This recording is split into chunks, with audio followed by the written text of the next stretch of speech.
Franchises are often sold as safer ownership. This video explains the 7 profit risks that tell you whether a franchise actually works for the operator or only looks strong from the outside. That is where buyers get trapped. A franchise can look proven on the surface, while the owner underneath is stepping into weak margins, limited control, and more downside than expected. That is the break most buyers miss. They see a known brand, a polished system, a model that already looks established. Compared with building something from scratch, the whole offer can feel much safer than it really is. But a stronger surface is not the same thing as stronger owner economics. So this is not about whether franchises can work in theory. It is about whether the economics are strong enough to trust before you commit real money, real time, and real operating responsibility. And the first risk is the FEE stack.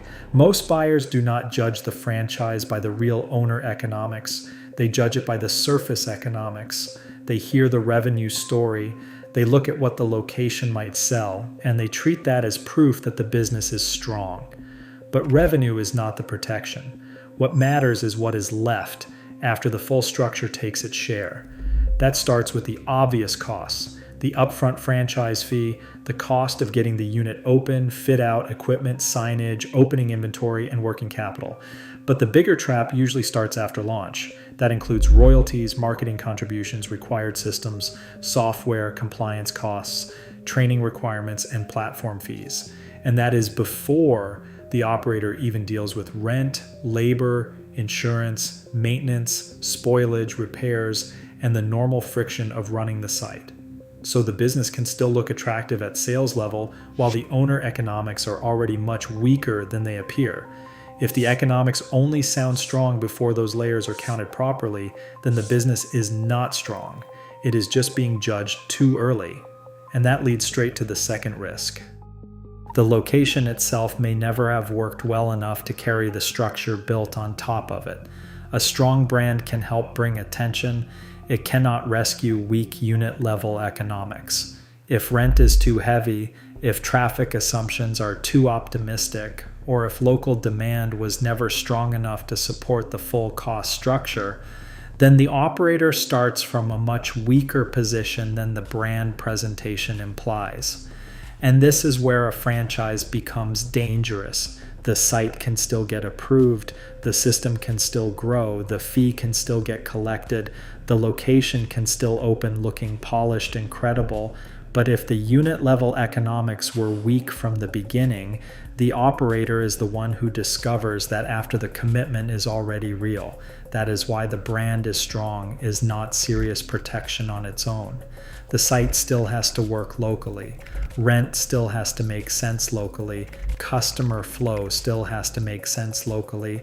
And margin still has to survive under local conditions, not system averages. If the site economics were weak before launch, the business was weaker than it looked from day one. And even a workable site can still get squeezed if the operating model is heavier than the buyer expected. That is the third risk: labor. On paper, the staffing model can look manageable. In real operation, it often feels heavier. Wages rise, hiring gets harder, retention gets worse, shift coverage becomes unstable, and the owner ends up spending more time fixing day-to-day labor problems than the sales version of the business ever made visible.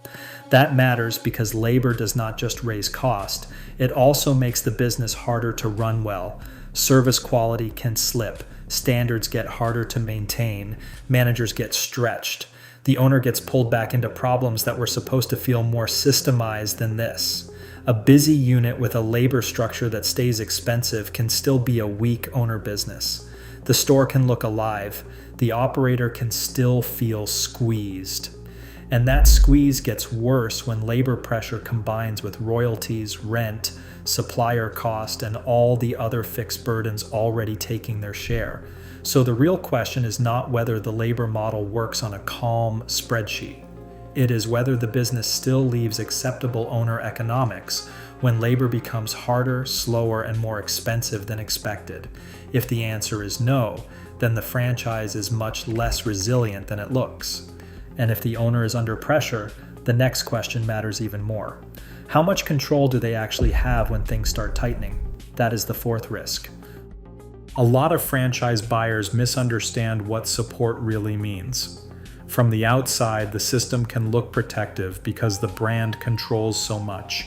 The menu is set, the operating model is set, the supplier list is set. Parts of the pricing logic may be set, the standards are set, the rules are set. That can make the business look more disciplined, but it can also make it much harder for the operator to protect the margin when pressure starts building. If costs rise, the owner may not be free to adapt fast enough. If local demand is weaker than expected, the owner may not be free to change the offer enough. If supplier costs become painful, the owner may not be free to source differently.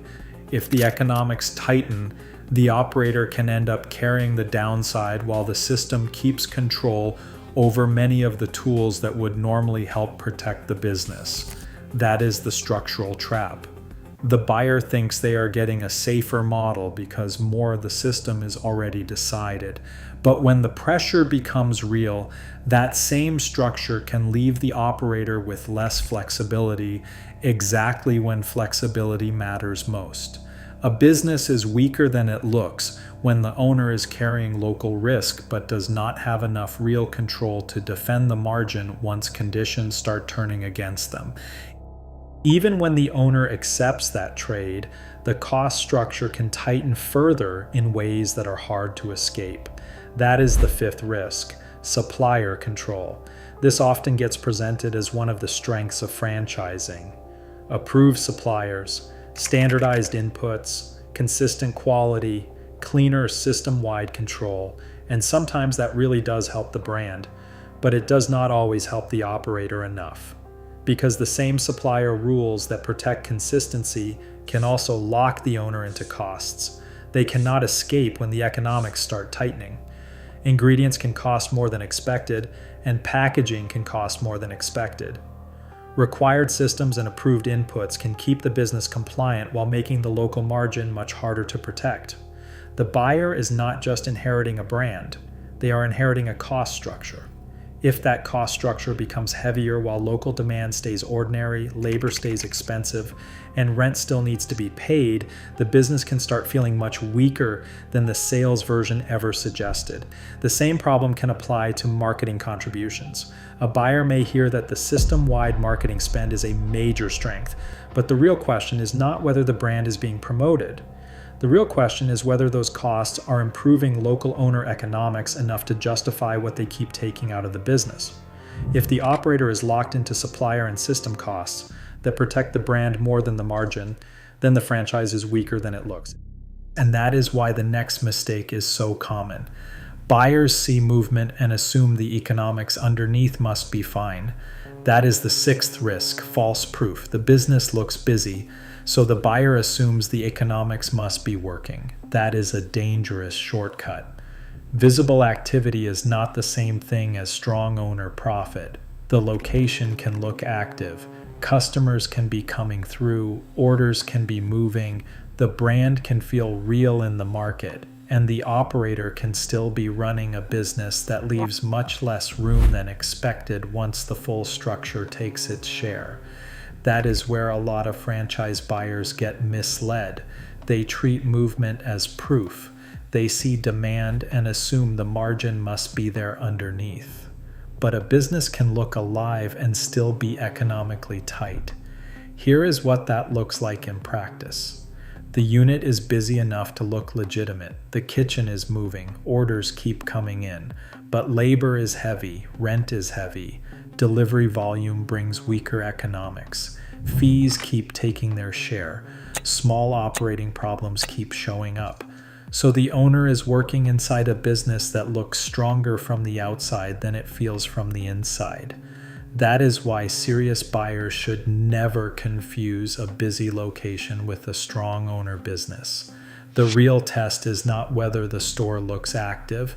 It is whether enough profit is still left after everything that gets paid before the owner does. And if the business only looks convincing while conditions stay smooth, the danger becomes even clearer. The word to watch is fragility. That is the seventh risk, fragility.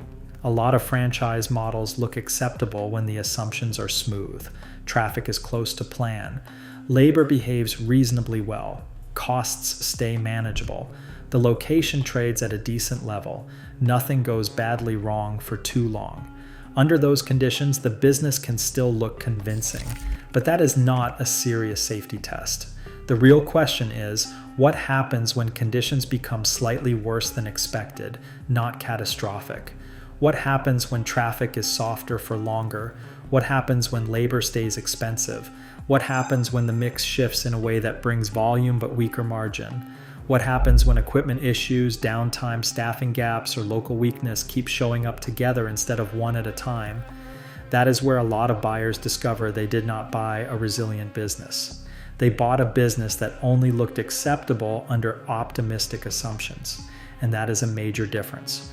A safer ownership model should still leave enough room when conditions become ordinary, uneven, or mildly unfavorable. If the economics start breaking as soon as the first layer of pressure appears, then the franchise was never as protected as it looked. It was just more polished on the surface. So what should a serious buyer do with all of this? Not just admire the brand, not just trust the sales deck, and not just assume the system reduces enough risk to make the economics safe. They should rebuild the business from the ground up. They should check the full fee stack, not just the revenue story.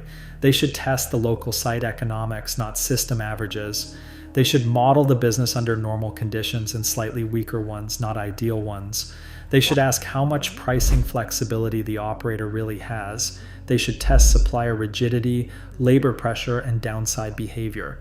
They should speak to franchisees who have been in the system long enough for the opening excitement to wear off. And they should look hard at transfers, closures, terminations, non-renewals, and locations that simply stopped working. Because the real decision is not whether the franchise feels safer than starting from scratch. The real decision is whether the owner economics are actually strong enough to trust once the full structure becomes real. That is the real franchise trap. Not that the brand is fake, not that the system is fake, and not that every franchise is bad. The trap is misjudging what kind of business you are actually buying into. A franchise can look organized, recognized, and lower risk from the outside, while the operator underneath is carrying weak margin, limited flexibility, and far more downside than expected. So the real question is not whether the franchise looks proven, it is whether the owner still has enough room once fees, rent, labor, supplier restrictions, and local pressure all become real at the same time. If the answer is weak, then the business is weaker than it looks. And if several of those risks are already visible before the money goes in, a serious buyer should not commit to the model as if proven automatically means safe. A polished franchise is not automatically a safe business. It is only as safe as the owner economics underneath it.